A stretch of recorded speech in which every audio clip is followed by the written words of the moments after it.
I didn't exactly lie. I just didn't tell the whole truth when the police car pulled me over.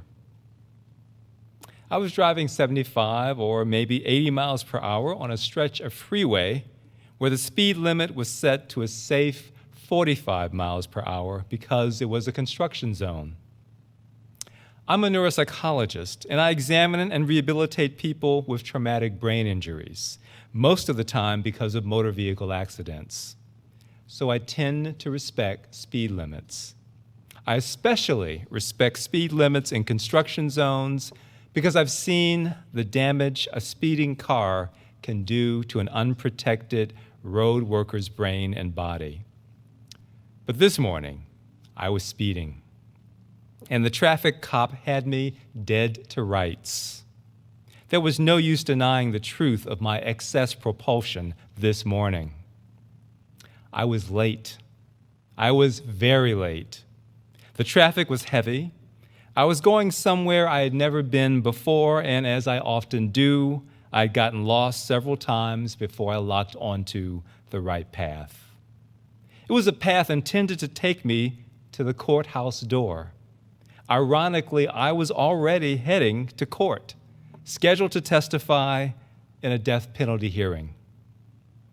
As the police officer approached my car, I glanced at the official-looking file that was sitting next to me in the passenger seat. It contained notes for what was to be my expert witness testimony, the testimony that I was supposed to be giving at this very moment in front of the judge, the jury, the attorneys, and the family members, all of whom were still a full hour away. That's how late I was. Judges don't like it when you're late to their court. I was truly more afraid of the judge I had yet to meet than I was of the white police officer standing now at my car window. "You in a hurry?" the officer asked in what under other circumstances I would have thought was a fake Southern drawl. Not hesitating even a moment, I blurted it all out. "Yes, sir, I am in a hurry. I'm an expert witness. I'm supposed to be testifying in court right now. It's a death penalty case." I pointed to the official-looking file in the passenger seat, and then I added, because I thought it would help, the person killed was a police officer. Now, that wasn't a lie. It just wasn't the whole truth. And it did help. The traffic cop didn't bother to take my license. He didn't ask me to get out of my car. He didn't run a computer check on my license plate. Instead, he returned to his vehicle, pulled it in front of mine, turned on his flashing emergency lights, motioned me to follow, and escorted me to the courthouse door at 75 miles per hour. I hadn't lied. I just hadn't told the entire truth. It was a death penalty case. The victim was a white police officer, and the perpetrator was a black man. He was a drug addict, a thief, and ultimately a convicted murderer. And I was late for my testimony.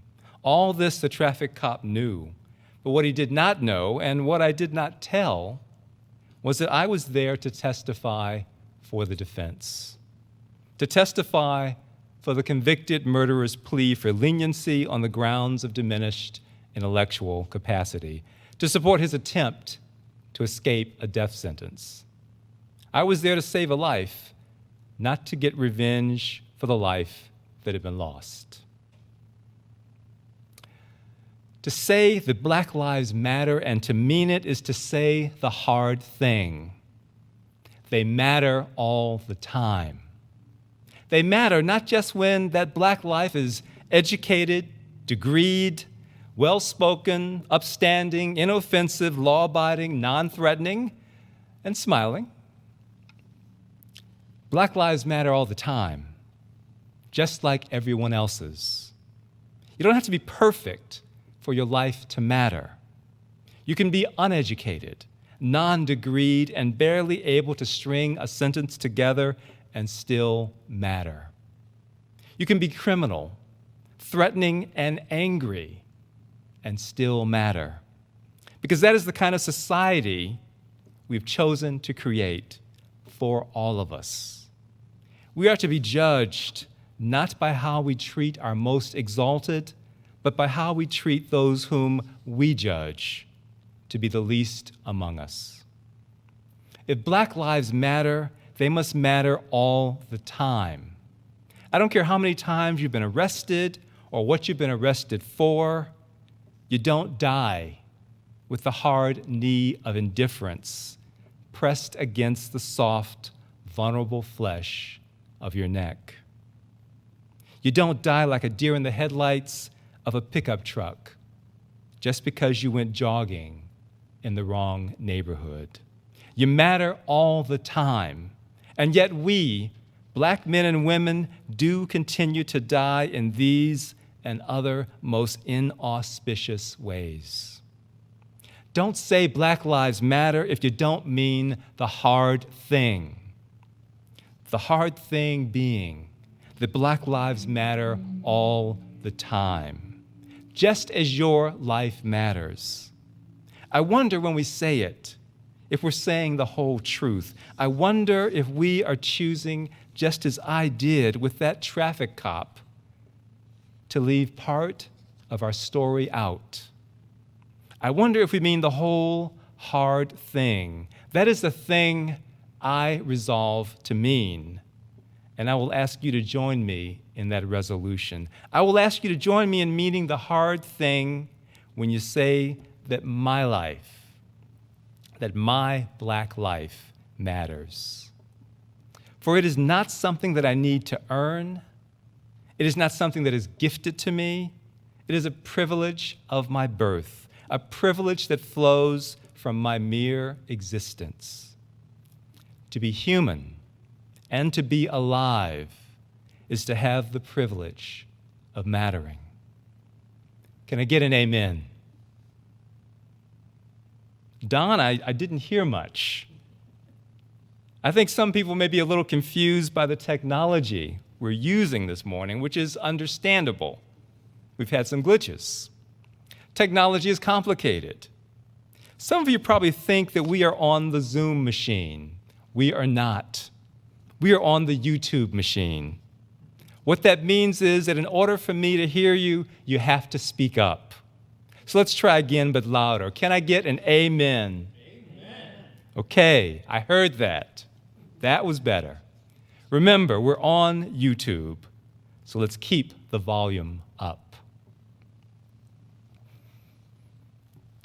Regardless of whether a sermon is in person or on a remote platform like this, for me, the sermon always begins not with an idea, but with an emotion, a feeling that I want to capture and communicate, and perhaps even to engender in you who are listening. There are many emotions that I've been feeling in recent months. First, sheltering in place from the pandemic, and then watching the horrific video of George Floyd having the life choked out of him. So many emotions. Too many, in fact, for this one sermon.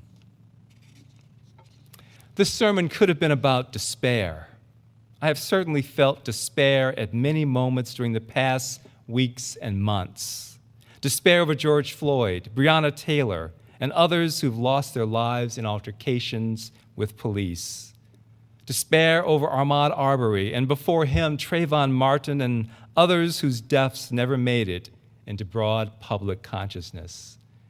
Despair over a president who seemed as incapable of compassion and empathy as he is adept at the politics of denial and disintegration. But more than anything, I have felt despair over the American people. Though I was born here, though I grew up here, though I went to school here, though I speak the language and read the newspapers here, I cannot understand and I despair over a people who can elect and even revere such a monster. Though cheered by the polls suggesting the margin of majority is shifting away from Trump and all he represents, I still despair over the large minority that have not turned away. Yes, there were empty seats at the Trump re-election rally in Tulsa, but there were filled seats as well. And every place taken in that hall of misery is a seed for despair. But this is not a sermon about despair. This sermon could have been about anger. I get angry every time someone believes that whiteness comes with the privilege of lynching with impunity. Never in my most testosterone-crazed frenzies would it occur to me to grab my gun and follow someone who looks suspicious. Who does that without even a moment of hesitation? Who does that without even an ounce of trepidation? I know with certainty there would be a voice in my head saying, "Fool, what are you doing? This is illegal.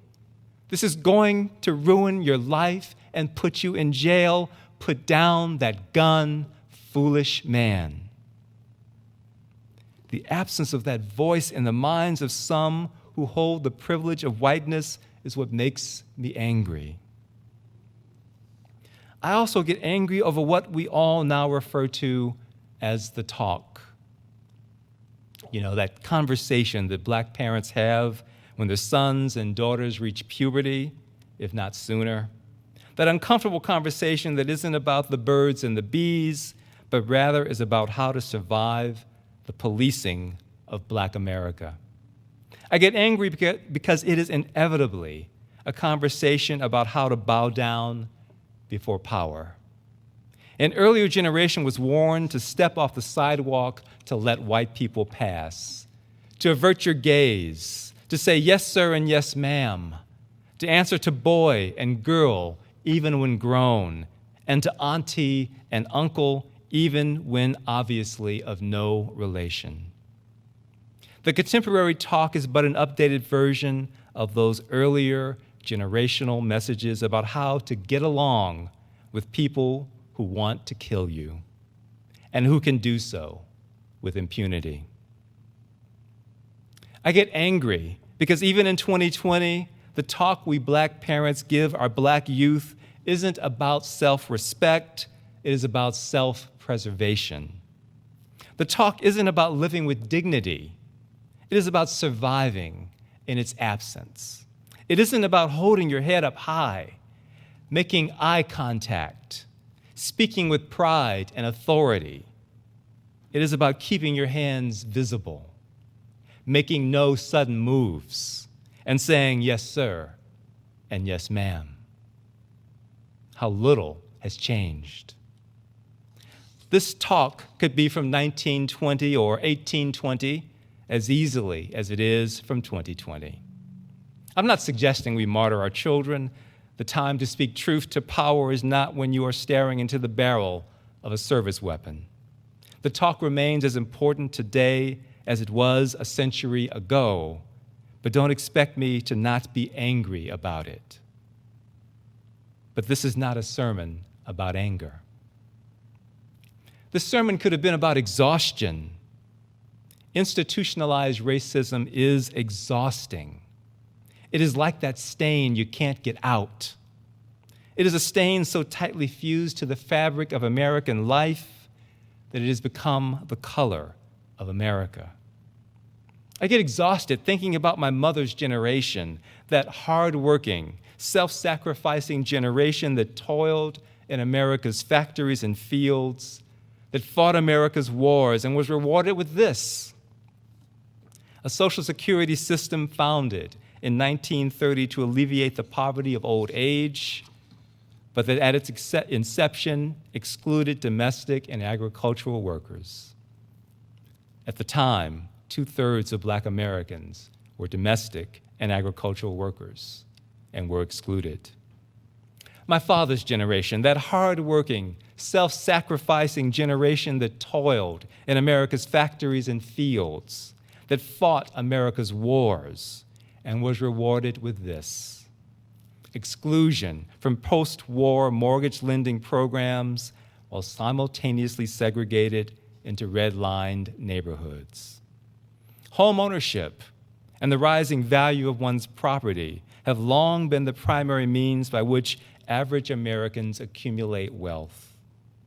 The systematic exclusion of Black Americans from this source of wealth means that a raging river of racialized disadvantage flows from our parents, flows through us, and still drowns our children.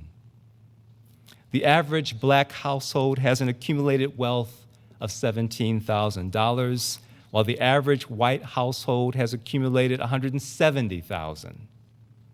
The hard work of generations of Black labor leading to such a disparate outcome. The truest believers in the American dream ending in such a nightmare of disappointment. That feels exhausting. But this is not a sermon about exhaustion. By now, I'm sure some of you are exasperated enough to be typing in the chat, what is this sermon about? Well, bear with me. I'm almost there. There's just one more thing this sermon could have been about. It could have been about hope. Despite all that came before, hope is one of the things that I have been feeling. You know what gives me hope in these despairing, angering, and exhausting times? It is the shifts I see in America.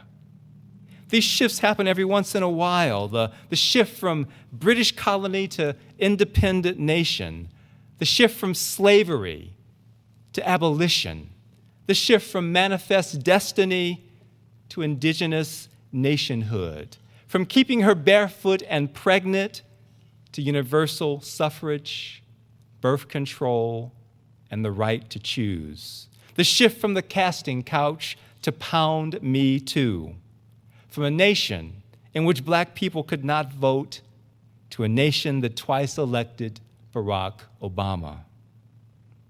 There's no predicting when such shifts will occur, and yes, they're often followed by reversals that take us tragic steps backward or perhaps even wrongwards, if that were a direction. But I see one of these shifts happening now, and it gives me new hope. It is not just Black people protesting police brutality. Sometimes the protest crowd is majority white. The white people joining those protests, pulling down those Confederate statues, demanding that police departments change or be defunded, or even change because they are defunded. Those white people are not acting from their reality, they're acting from my reality. It is Black reality that moves them. I've even found room in my heart for George W. Bush, something I never had while he was president. He acknowledges systemic racism, something the current president could never do. America is shifting. America is at one of those rare and precious inflection points, and that gives me hope. But with apologies to those of you that I am exasperating, I must say yet again, the sermon is not about hope. But now, I am at last ready to say what this sermon is about. The sermon is about resolve. Be it resolved that UUCA, that is, you and me, be it resolved that we will rise up. Rise up from this hotbed of rest and never lay down upon it again. Be it resolved that we will not bring that All Lives Matter sign to a Black Lives Matter demonstration. Would you bring a colon cancer matters sign to a breast cancer rally? No. No, you would not. You would not. Because it is beside the point. Rise up. Be it resolved that you will not presume to say what people of color want if you've not talked to people of color. And if you've talked to me, you've not talked to people of color, you've talked to person of color. Person of color does not equal people of color. Rise up. Be it resolved that you will grasp the arc of Unitarian Universalist history. We are not people in the tepid middle, we are people of the burning edge. You do not advocate the abolition of slavery from the middle. You do not participate in the founding of the women's movement from the middle. You do not found the Red Cross from the middle. You did not give the world Louisa May Alcott, Bella Bartok, Alexander Graham Bell, Buckminster Fuller, Margaret Fuller, Oscar Hammerstein, Nathaniel Hawthorne, Henry Wadsworth Longfellow, Herman Melville, Sir Isaac Newton, Florence Nightingale, Linus Pauling, Paul Revere, Carl Sandburg, Albert Schweitzer, Mary Shelley, Henry David Thoreau, Frank Lloyd Wright, Whitney Young Jr., and innumerable other scientists, artists, and social justice pioneers who make up the vanguard of every generation in U.S. history. You did not give the world these people from the middle. And right here in Atlanta, you did not stand arm in defiance of hate, prejudice, and injustice from the middle. You do it from the burning edge. That is the arc of our history. We are not gadflies. Some of you are hard of hearing, so I say again, we are not gadflies. We are fireflies. We light the way. Rise up.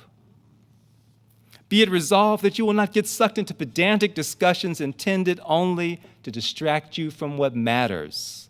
Freedom of speech is not imperiled in the United States. The freedom to vote is. Freedom of speech is not imperiled in Unitarian Universalism. The moral imperative to care about more than the sound of your own voice is. Now, while I may be a liberal progressive, I do love conservatives, both in our nation and in our faith movement. They are necessary in a sound democracy and necessary in a sound faith. It's just that these days, it's hard to find a true conservative. Stoking racial hatred is not conservatism, it is demagoguery. Making college campuses emotionally unsafe for black and brown children, and I don't care that they're over 18, they are still my children. Making those campuses unsafe by the tenor and tone of your discourse is not conservatism, it is abuse. Refusing to wear a mask during a pandemic is not conservatism. At best, it is irresponsibility. At worst, it is idiocy. Conservatives aren't riding around in golf carts shouting white power to black people. Those aren't conservatives, those are racists. If you're going to be a conservative at UUCA, for God's sake, be a real one, not one of those phonies. Rise up. And to end where I began, the defense lost that court case I was late for. I did get there in time to testify, but it was not enough. The death penalty was imposed. I and others on the defense team lost that day, but I will not lose today.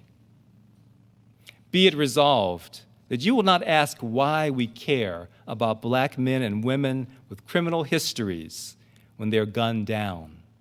We care because a life does not have to be angelic to be holy. We are the religion of inherent worth and dignity. First, last, and always. May it be so resolved. Say amen so I can hear it.